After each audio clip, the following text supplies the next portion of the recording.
بسم الله الرحمن الرحیم. زه ستاسو شکریه ادا کوم چې تاسو راغلی.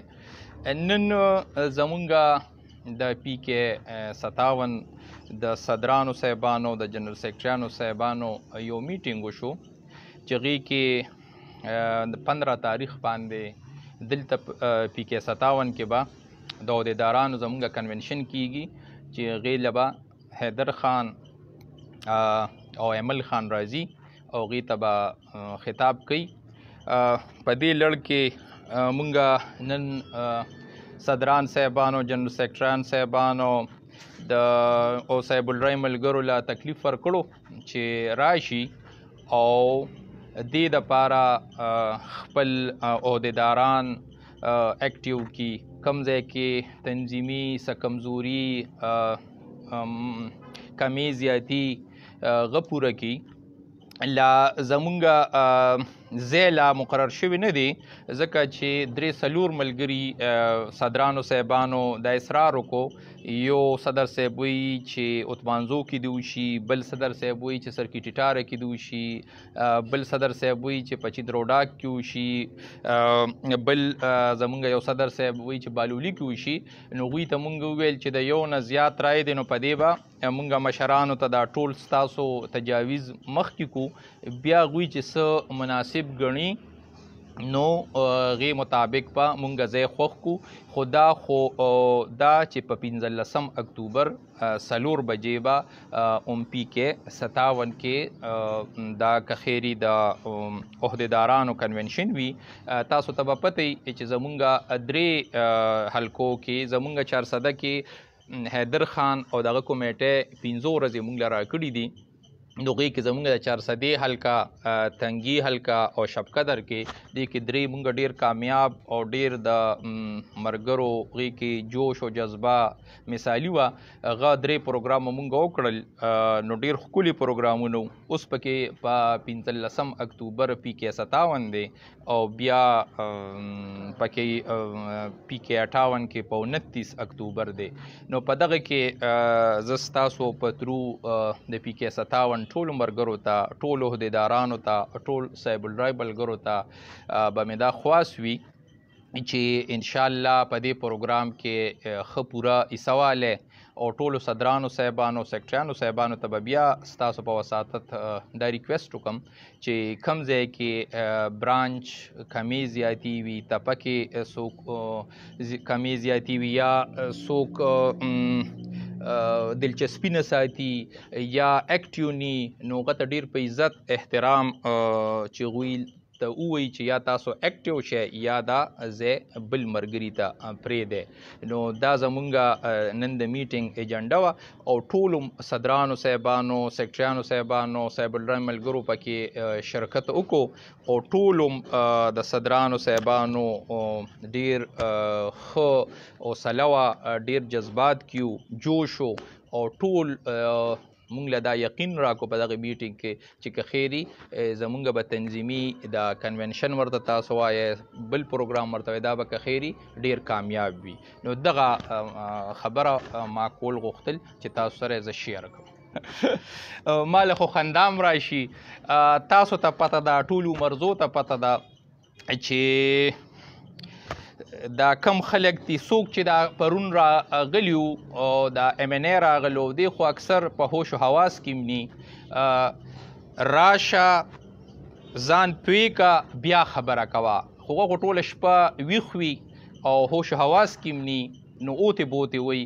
دې کې ما ته ملګرو بیا بېګا د شپې وویل چې ایم این ای وایي چې تاسو ما ته داسې کس نشنلي وښایئ چې هغه ښه سړي.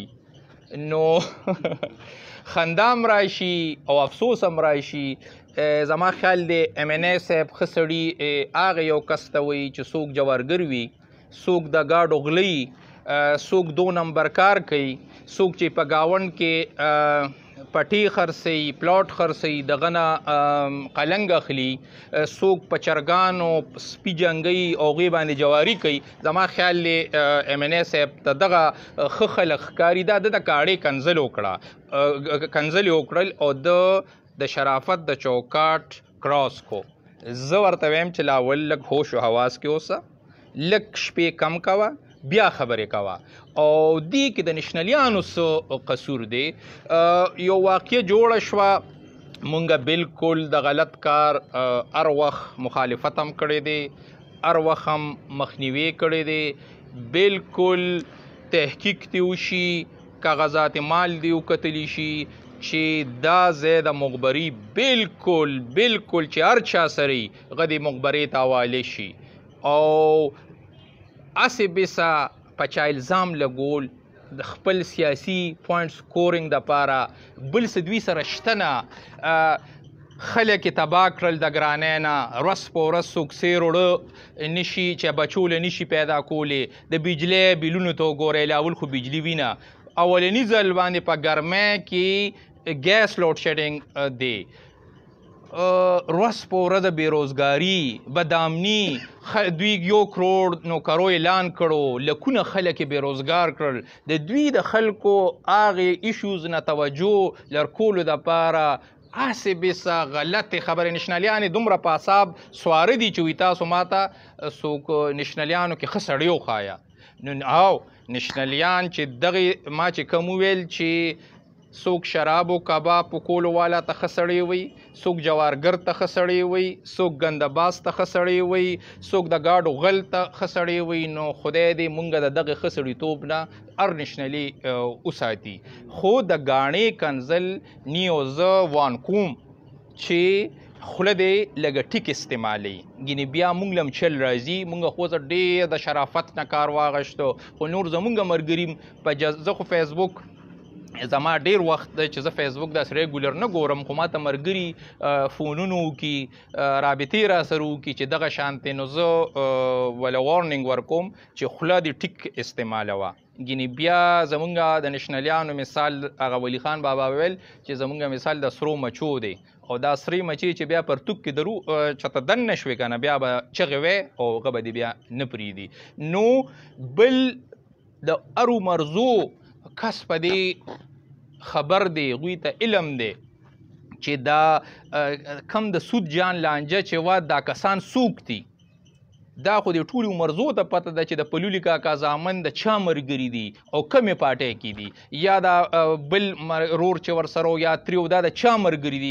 زما دې په خدای تعالی قسم درته خورم چې دغه سړی زه پیژنم هم نه، پشکیدی شي چې ته ملي رایلي دي، خو ما نه پیژندو چې ما ته د ملګرو تصویر وښو.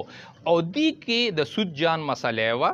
راشه مونږ بالکل زه خو وایم چې مرزو کې چا مخبره نیولي، په اتمانزو کې چا نیولي، صرف دا نه چې زما مخالف نیولي نو زه دغه خلاف راپاسم او خپل ملګري مې نیولي یا ما په خپله نیولي په هغې زه سترګې پټې کړم. نه، چې مرزو کې په اتمانزو کې هر ځای کې چې چا مخبره نیولي را دي شي، کاغذونه دې وښیي بالکل، او هغه دې مخبرې ته حواله کړي. خو په چا باندې صرف د سیاسي مقاصدو دپاره یا سیاسي پوینټس سکورینګ دپاره په چا باندې بې جای الزامات. دې وخت کې زه حیران یم چې دې وخت کې د نشنلیانو پکې کردار سو. هغه خو د سود جان مسله وه، دغې 2 نمبریانو ورسره چې د چا ملګري دي او دوی تاسو ته پته ده چې دوی کم کارونه کول ده چې پولیس پروټیکشن ولا چا ورکو، هر څوک هر مرزوال پیژني چې دا د کمې قبیلې خلک یو دوی څه کار کوي، او دغه 2 نمبریانو ولا پروټیکشن د پولیس نه به ورکو، نور به ولا تاڼه تحصیل کول. وی سره زما خدای اطلاع ده چې دوی سره په نیمه خبره هم کړې وه چې تاسو به راشئ او نیمه به ستاسو شي او نیمه به زما شي. بیا به خلک کیدی شروع دي د هغې د پرشر د وجې نه دوی به دا کړي. هغوی غریبانانو سره څه شته نه، دغې 2 نمبریانو سره، ځکه چې خلک ورته وایي چې تاسو آفتاب خان سره وفا ونه کړه نو تاسو به بل چا سره ولې وفا وکړئ، او ټول پې بد وي. څه ورسره د عوامي پروګرام نشته، د علاقې د ترقۍ د پرمختګ ورسره څه نشته، نو به صرف دا یو ایشو چت کړی دی.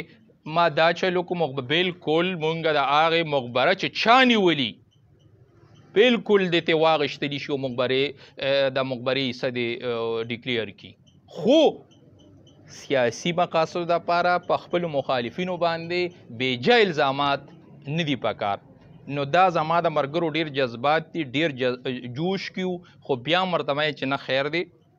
مونږ د باچا خان بابا سپیانو مونږ په امن باندې یقین کو، مونږ په تشدد یقین نه کوو، عدم تشدد باندې یقین کوو، خو چې بیا څوک مونږ نه پرېږدي نو بیا مونږ له چل راځي چې دا خوله مونږ په سوک هم سمولی شو.